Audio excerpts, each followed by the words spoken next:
اور جب تمہارے لڑکے بالغ ہو جائیں تو ان کو بھی اسی طرح اجازت لینی چاہیے جس طرح ان سے اگلے یعنی بڑے آدمی اجازت حاصل کرتے رہے ہیں۔ اس طرح اللہ تم سے اپنی آیتیں کھول کھول کر بیان فرماتا ہے، اور اللہ جاننے والا ہے، حکمت والا ہے۔ اور بڑی عمر کی عورتیں جن کو نکاح کی توقع نہیں رہی اور وہ زائد کپڑے اتار کر سر ننگا کر لیا کریں تو ان پر کچھ گناہ نہیں، بشرطے کہ اپنی زینت کی چیزیں نہ ظاہر کریں، اور اگر اس سے بھی بچیں تو یہ ان کے حق میں بہتر ہے،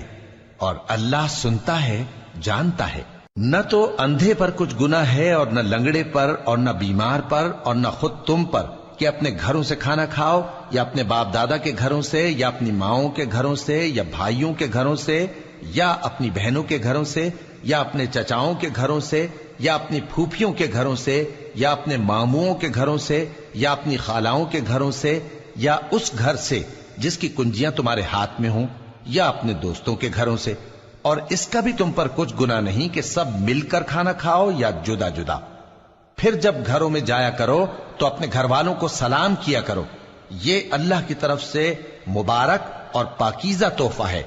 اس طرح اللہ اپنی آیتیں کھول کھول کر بیان فرماتا ہے تاکہ تم سمجھو۔ مومن تو وہ ہیں جو اللہ پر اور اس کے رسول پر ایمان لائے، اور جب کبھی ایسے کام کے لیے جو جمع ہو کر کرنے کا ہو پیغمبر کے پاس جمع ہوں تو ان سے اجازت لیے بغیر چلے نہیں جاتے۔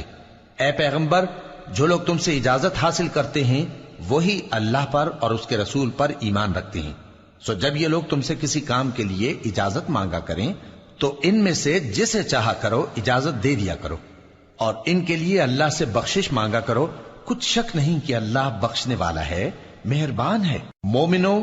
پیغمبر کے پکارنے کو ایسا خیال نہ کرنا جیسا تم آپس میں ایک دوسرے کو پکارتے ہو، بے شک اللہ کو وہ لوگ معلوم ہیں جو تم میں سے آنکھ بچا کر کھسک جاتے ہیں۔ تو جو لوگ ان کے حکم کی مخالفت کرتے ہیں ان کو ڈرنا چاہیے کہ ایسا نہ ہو کہ ان پر کوئی آفت پڑ جائے یا تکلیف دینے والا عذاب نازل ہو۔ دیکھو، جو کچھ آسمانوں اور زمین میں ہے سب اللہ ہی کا ہے، جس طریق پر تم ہو وہ اسے جانتا ہے، اور جس روز لوگ اس کی طرف لوٹائے جائیں گے تو جو عمل وہ کرتے رہے وہ ان کو بتا دے گا، اور اللہ ہر چیز سے واقف